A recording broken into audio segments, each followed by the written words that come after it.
Welcome to another episode of All Fired Up. I'm Chuck Parker. And I'm Bob Farster. And we're here with Susan Atchison, therapist. I mean, I know you're a lot more than therapist, but I'm kind of trying to figure out what all this stuff is. So there's a lot more than therapist. Yes. So how are you anyway? I'm delated to be It's here. nice to be Nice here. to It's see nice you. to see you. Happy I to be noticed here. you're like, do a little bit of everything. Yeah, so I know I just cut it short. It's like, therapist, but there's a lot more involved in what you're doing. What exactly do you do? I'm the soul whisperer. All right, which means what? It means I help people to lighten their load so that their soul can express who they came to this earth to be.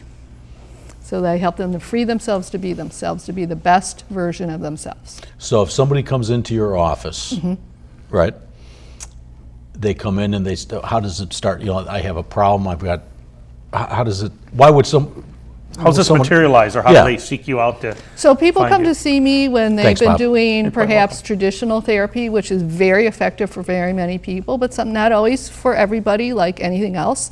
And just through talking have not been able to resolve their issues to the degree that they want to be themselves.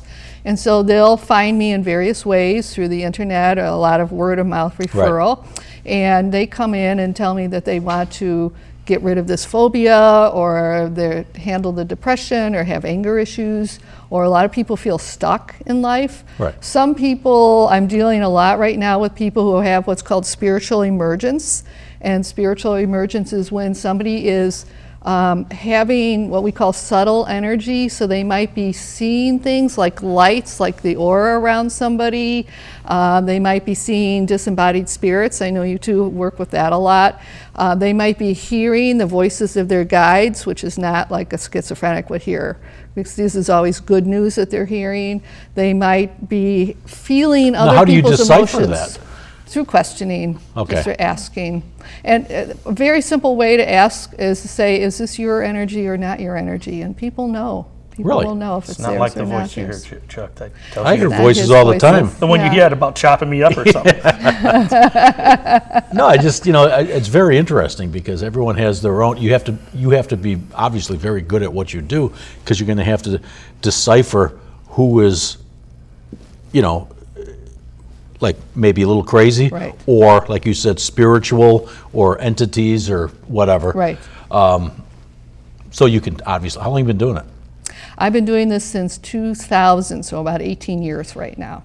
So you went to school for it? I went to school to be a counselor. In counseling school, they don't teach you how to do past life therapy. I kind of had to hide that interest of mine while I was in school. And then once I got out, I found a really wonderful program that trained me how to do rebirthing, past life therapy, soul retrievals, that kind of subtle energy techniques. And I love those things. Well, first of all, it's who I am. I love those things. But secondly, I love them because they create more effective change faster for people. The past life ones? Sure. For instance, if you drowned in a past life or got dumped in the ocean and were eaten by a shark, you might have an unexplainable fear of water or fear of large animals. I think that's very true. Right. So I got a question once. So what would make somebody then, for like you're just talking the past life or something, what would make them feel why they have to come to see you? I'm just curious. They may have unexplained symptoms. Okay. They may have intense love or intense dislike of a person in their life that is not explained by their psychologies today or their situation today. They may have, as I mentioned, a fear of water that's not explained. When people come to me and say, I just want to do a past life session, I'm just curious, I usually know something's going on below the surface, because people don't just call up and say, I want to spend time and money, out of curiosity, but they're just not ready to say that yet. So we go in and we find out what's bothering them. I had one young woman who came because she had such debilitating pain, she ended up in a wheelchair and had been to the Mayo Clinic, had been to lots of doctors, could not get it fixed. What kind of pain? She had, I think, leg and spine pain. And so she came, her mother brought her to see me, and in one session, she danced out the door. Well, what would cause that then? See, that part I don't get. I get the spiritual drowning or this or what, a fire or whatever. I get all that, because I believe that. But as far as a physical pain, so I don't get how but that. The mind is very powerful, though. No, I get that. I mean, the mind. I think if you we use a very small percentage of our mind in our lifetime. And so I can see... What's your percentage you use? It's very little. Like 0.25%. On a good he day. has a lot of potential. Yeah, See, boy. I just work. I just see. But you know, You're going to get a bill for $100 now, Bob. I just actually seen a show the other day on television. So this is interesting that you explained this about pain and that her pain went away, because the mind's very powerful. When you can, someone else sometimes can convince the mind. Say you told me this is going to go away, and I had enough to believe you, good enough. I could probably, it would go away maybe, because I seen it on a show on Sunday where a lady had cancer, but they were experimenting with, I probably shouldn't say this, but Marijuana? no, LSD from it's a new therapy or something. I just caught it, but they told her to get mad at the cancer, and she said it and screamed it going away. 2 hours later, they did a test on her. There was no cancer no more. God. This was a big it was on the CBS Good Morning. On the Sunday morning program, I think it's CBS this morning. Made it on into Sunday. the mainstream news. Yeah, and I thought, well, now that is very interesting. But again, it comes back to what you just said. Yeah, but how did the mind is powerful? Getting back to what you said, so that girl comes into your place, and she's got pain, and she's How old dancing is when she? she leaves. I think she was 10 or 11. Okay, Oh, wow, so young. how'd you figure that out? Well, we knew because of all the medical tests she had done that it probably wasn't something physical. So then I Okay. just, is it okay to do a little exploration in past life? And so I just take her back. And people will go, your mind will do two things for you when you're in hypnosis trance. And one is it will take you exactly where you need to go. And the example I give people is if you do have a trauma and you think it happened when I was 3, you might end up going to something in high school. So don't judge that, because a lot of stuff happens in school. Right. It's going to go exactly where you need to go. The other thing is it won't take you where you're not ready to go.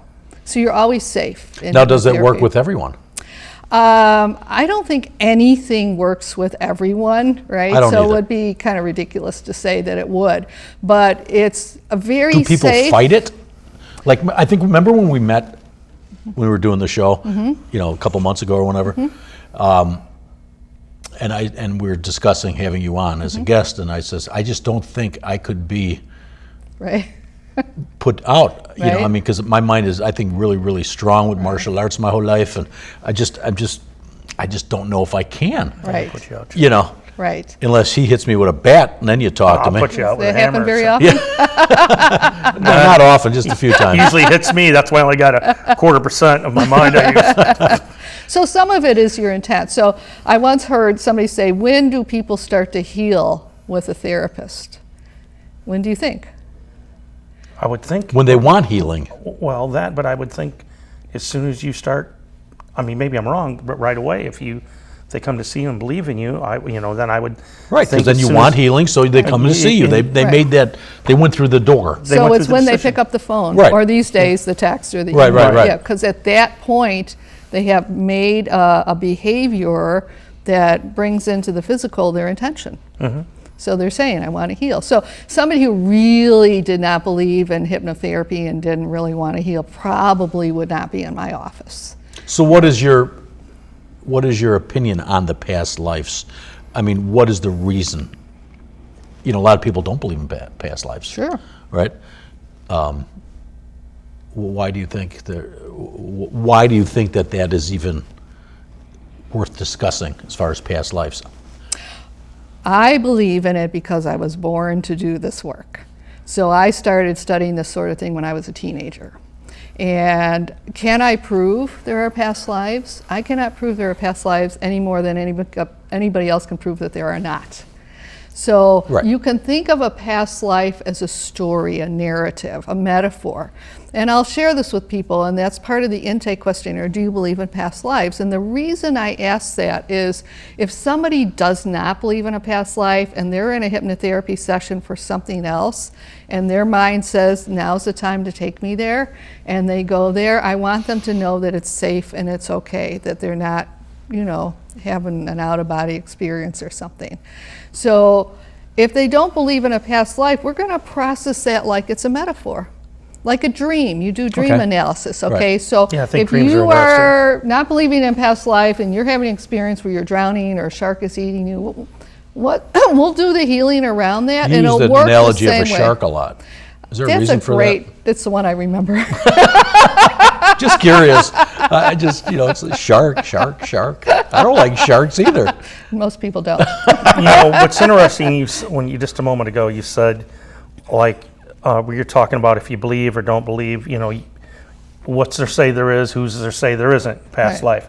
But there is documented cases, which I've seen, and the most interesting one I ever seen was about the little boy, and maybe you've seen this, where he kept telling his parents he came from this other town and all this, and he was in a submarine. Did you ever see that one? I've heard of it. That one was very interesting, and finally his mom and dad, after like a year or so, was like, okay, he said, take me to this place. Well, first of all, he told them where he used to live, and they looked up the people and asked him if they had a son, and they said, yes, he was killed in a submarine in World War II. It's amazing. So they agreed to take him there. They had cameras. He actually told them where his room is before he was in the house. He told them their aunts and uncles and everything. And so I guess I could look at you and say, how can this be? How in the heck? There's no way that kid could have known. He was like 11 years old, but yet he knew everything about the history, the grandparents. I mean, so. That's got to seal the deal. I love as that far story. as I'm concerned, that seals, because there's other stories like that. We were discussing before you come on, and I was telling him about a story of a lady that, since she was like a little kid, like 5 years old, had a memory of a past life. So she would write stuff down where she could start writing and blah, blah, blah. And then she's 10, 12 years old, she's writing, and literally page after page of drawings of streets and stuff like that. And to make a long story short, she ends up puts in the back burner a little bit. She gets married, blah, blah, blah. She has a kid. When she had the kid, all of a sudden the floodgates opened up.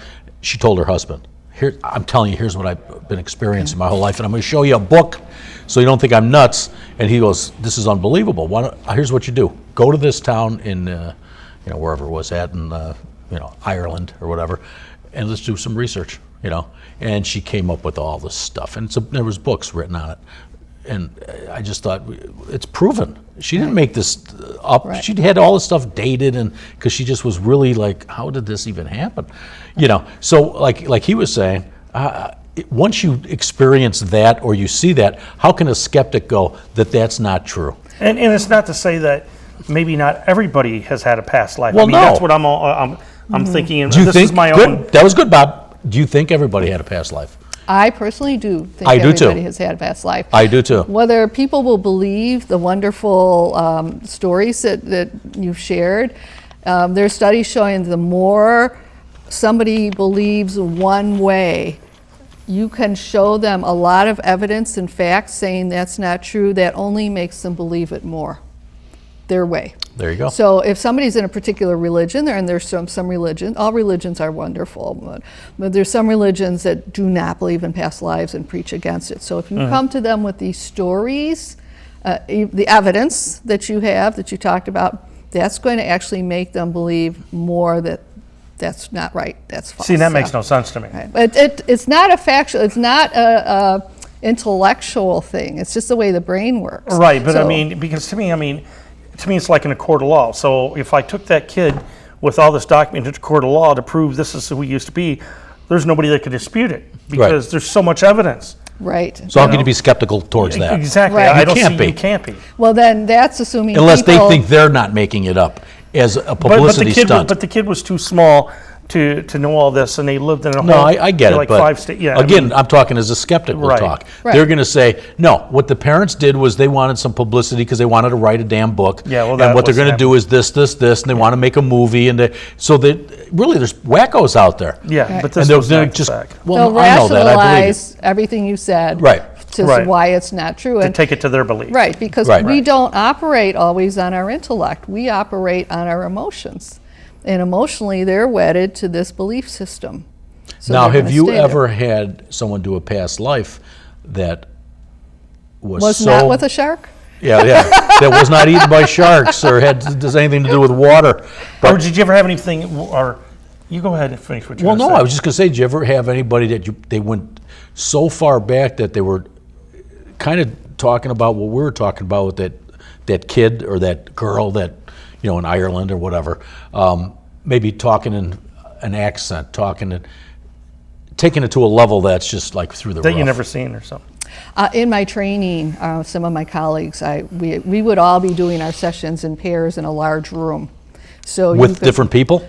So, if I was paired with him, you would be paired with somebody else, and so you could, clearly the people next to you, you could see, and then after a while I was an assistant, so I would circulate around helping other people. Right. And yes, there were people who would speak in a different language that they did not know. Yeah. See, I'd want. Now, how do you explain that one? Now? I'd want to tape it. See, that's even more so than, in my opinion, more than a little kid. Even though that's great, that you can't dispute. Well, here's 100%. On a situation like that, though, you'd have to have it recorded or filmed, so then you could see what language they were speaking and what the heck they were saying. Well, I'm sure they were, right? I mean, yes, I've seen recordings of that. Right, somebody was speaking, and actually, I think the person was speaking Russian or something like that, and another woman in the room knew that language, so she knew it was true Russian. She could interpret, actually. I wonder if anybody's ever got somebody that here you going back in a past life regression, and they were like somebody evil or something.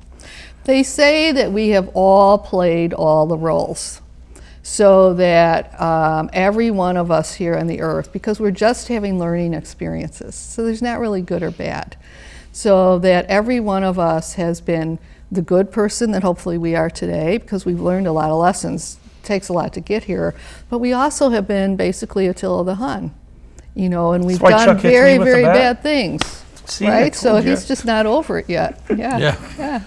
You said Attila the Hun. Every time you say that, it's just is that like if you say it. When you say the goose, say the goose drops down, or the duck from No, I'm not Groucho talking about Marx? a duck. I'm talking about Attila the Hun. Will you please say Attila the Hun? I think not. Please. I'll say it. Attila the Hun. You can't even pronounce it right. You need speech therapy. Attila the Hun. So my teeth were slipping, Bob. Sorry. So no, but I guess here's another question. It's going to be kind of strange question, maybe. But so if we want, I guess I'm a strange guy. So I've thought of this, like reincarnation and that. But our population keeps getting bigger and bigger. So then if we're all, how does the population keep growing if it's the same people coming back over and over again? So that's a really good question. And I actually remember when I was like 8 years old, my friend's mother saying that same thing. So what it is it's not this, finite pool of 1 billion souls. There's many more than that. It's actually very, very desired to be born on the earth plane. And you almost have to get in line to do it. So it's a wonderful experience for people because it's such a learning school. There's so much going on here. There's emotional. Almost like you said, where you pick your parents, right? Mm-hmm. So if you have this whole table full of souls, this might be the ones who are on the earth right now. So, and then 100 years from now, it might be a different group. Okay. Yeah. Which kind of leads into one of our last guests we had, and I think I asked her the same question with, as far as if people, paranormal, talking paranormal, if someone, if a ghost is, how come they're ghosts if they don't come back? I believe that they come back. Mm-hmm. So is the spirit, why is there a ghost out there then? Well, because they didn't make it all the way. They didn't make it to the other side. Yeah. Well, when are they going to? Well, they get stuck because of emotional issues or trauma, the same reason we get stuck here. So, some of your great Buddhist people, I believe they say all of life is just preparation for death. So that's the reason for non-attachment. Right, because if you're not attached to things in this life, then when, the cord is cut, you can go up to the heaven world, which is the place to be, I'm told. But if you're attached to your money or your house, or if you're attached to, say, hatred or revenge. Hatred. Right. Or if there was great trauma. I'm always happy, you know that. If there was great trauma when you died, you go into kind of shock.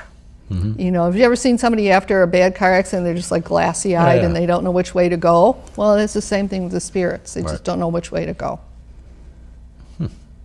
And I do spirit releasement as well, which I love. And what does that entail? Spirit releasement is if you came to me and you had an entity attached to you, I would actually just do therapy with the entity. So instead of doing therapy with you, there's not any kind of battle. Can we film that? Understanding. Chuck used to have like a baby brother attached to him. I still do. It's under the shirt. So that's interesting. So like, in other words, you might knock it off, Chuck. I didn't do it. It's the baby. The baby did it. It's Quado. Stop it. I told you to stop it. Hey, what was the, now you made me forget what I was going to say because I got only 0.25% of my brain going on here. You want to take a nap and we'll come back to you? Dang it. It was important, kind of. Okay, so the reason that I love doing spirit releasement is because I'm helping 2 souls or more. Some people have 3, 4, 5, 10. I had one that had 60. Get out of here. Called a party. Really? Yeah. So is this like a possession, like if you're possessed, or? Yeah, but not in that evil kind of Okay. way. So, they might be, so here's an example. If you were taken over, had somebody residing in your energy field that had died of a stomach ailment, you might get a lot of stomach aches. So this is why I get stomach aches. I'm serious. No. I No, think but you're that's hitting kind of something. weird. So maybe I should see her to get rid of my stomach aches every once in a while. And this is a reason I'm being why a serious. lot of people Or stop eating who junky have food. alcohol or substance abuse problems have a difficulty recovering from that, because it's pretty well known that alcoholic entities will try and get in the aura of somebody who's drinking alcohol. See, I love that. I love that concept because I totally believe that. Well, I Because think I have alcoholic friends, and, well, he's one of them. But we'll No, talk I'm about not. that. That's a lie, Chuck. No, I do have alcoholic friends, and they always say, I wish I was like you. You can go out and have a drink, That's what I mean. I 2 can or have 3 one and drinks, and walk bop, away. bop, bop, and then you don't have any for a week, 2 weeks, Right. then you go out and you can have, and I'm like, well, I just don't have that addictive personality. But Yeah, but now see, that you that's said how- it that way, it's putting it under a different, Right. lens as far as, that's a good point. I like that. But see, I look at like in that sense as like addictive personality. In other words, like somebody who smokes, I can't put it down. Or for instance, like my son has addictive personality, like my first wife, where they both smoke cigarettes. I mean, you know what I mean? Yeah, but don't you think that has anything to Where my daughter has a person, like she can have one drink and maybe not drink for a week or so. I mean, we can put it. No, it doesn't matter. But don't you think that has something to do with how you're raised also, though? Well, there are Yes so and no. many Because if you're raised factors. with alcoholic parents, Right. now you'll go one way or the other maybe, because you'll see the alcoholic but my parents kids and go, are- I don't want to be like that. But my wife's not. Sandy was an alcoholic. I'm not an alcoholic. No, I know that. But I'm just saying in other cases then. If some kids are alcoholics because their parents were both alcoholics. Some kids won't drink at all because their parents were alcoholics. So they go the other way. Well, what's just interesting with my son, I got him a job, which I won't say where, but I put him with my boss, and my boss drank a lot. And I was actually kind of scared me when I got my son a job there, and that turned my son into an alcoholic. Oh, I'm sorry. Well, no, he's fine now, but I mean, he followed my Now, do you think that ex-boss. something had something to do with it? Oh, definitely, yeah, because Really? they drink every night. Oh, did they go out afterwards and stuff? Every night Oh, they okay. drink on the job after the job's All done. So, and the kid was only 19. Well, at 19, you're influencing them, and they're drinking, and they're handing him a beer, and they're right on the job. Yeah, he yeah, was no, at I 21. agree, I agree. And that's And there. they start kind of getting their wheels in the Yeah, track, and so to that's- speak, and of that's what started a weird it. habit. And he's 32 now, but now it's very seldom he'll have a beer, and he actually has a really nice girlfriend that doesn't drink, thank God. So he's going to straighten out. But yeah, he definitely has a addictive personality. Some people do have it. There's so many threads that weave together for any kind of issue. So you have your genetics, you have Right. your upbringing, you have the situation you're in now, you have the culture. That's really important. Right. So you already have all of those things. If for some people you add in the alcoholic entity, Based they on have the to other deal stuff, with right? that plus all of these. Yeah, so in that other are words, if already you have going addictive personality, from which I do believe in genetics, like it can come, hand me down through the genes and that, and then like you just said, that's a good example. And then all of a sudden now you put them with somebody who's they'll go that way. So that makes sense to me. That's sort of like having a roommate or a boss that's always got his arm around you, and you try to get away from the beer or whatever, and he's like, "No, come Just on." have one Right. more. Yeah. Just have one more. Yeah, that's it. That's what. Well, then they having put a lot of Nancy is pressure. You can't walk away. Come on, you got to have Right. one with us. Now, we were talking before the show started about the PTSD. Yes. We only have about 5 minutes left. Oh. That goes fast, I told you. does. Well, we're going to have to come back on another show here. Okay. I want to find out what Chuck used to And be. when you do, we'll talk PSTD, but I also want you to do a past life on me, or at least see the technique of doing it. Maybe I should Whether use the it duct works. tape and duck you in case you turn mean or something. I might turn mean and go after you, so. I know. But as far as the PTSD, I know it's hitting the tip of the iceberg because we don't have a lot of time, but how do you deal with that? Safety. You want to Which create a means what? lot of safety, so that is creating an environment. So for I'm the coming person. into you saying, listen, I got all these problems. I can't get this out of my mind of what I went through in Afghanistan, blah, blah, blah. Here's what, so you're going to talk it out first, right? Always start by talking. Right. Talking So now the connects person, parts of the brain. and the person will open up, most of them will, that's why they're here to see you, like you said earlier. So now they're here to see you. You ask them a question, they're not going to be, I'm not telling you, because they wouldn't even come in then if they're not going to tell you. I think Well, people yes are and more. no. There are people will do what feels safe to them at the moment. So Right, but you know they're going to open up a Right. little bit. That's why there's Eventually that. they People do. open it more sometimes to a stranger than they will family members. sometimes they do. Yeah. Right. So now they come in, and now we only have about a minute left, so we get really fast. When you say make it safe, what do you talk to them about? So I want to soothe their nervous system, and soothing the nervous system can be done with warmth or cold. That works physiologically on the nervous system. I'm also a certified aromatherapist, so I use essential oils that go directly to the amygdala, which is a cluster of neurons in the center of the brain that handles your emotions like fear, anxiety, terror, that sort of thing. And so I'm going to provide that kind of soothing of the nervous system first, because if you're in an alarmed state, you're not going to be able to learn anything new. If you ever watch Cesar Millan, the dog whisperer, Right. he always says if the dog is not calm, the dog will not learn the new behavior. And I like him, by the way. He trained me how to train my dog. I had a pit bull that could not walk. He would wrap my arm out of the socket, and he goes, "Just do this to the dog. Just do this. Go." Right. And I go, "Oh, that's not going to work." So I go, "Let's go now. Let's go for a walk." Pulling my arm out, I go. He sits. I go, "Get out of town." Anyway, I hate to cut it short like this, but thank you for coming. Thank in. you so Will much. you This come was back wonderful. It's I been- would and be do a happy past to life come on back. me? Yeah, because I got to see Excellent. what he used to be. 'Cause I think Maybe that would quit be hitting me great. with a bat then. No, but I think it was great having you here. Thank you, Thank you Chuck. for coming in. You saw the website underneath, so if you want to contact, just let's set it up. For Absolutely. Susan. I'm happy Thanks. to talk to anybody. So if you want to go see her about your problems, and you got many, bring your checkbook, buddy. I got many problems because being on the show with you. Anyhow, thanks Thank everybody. you. I appreciate it. Take care.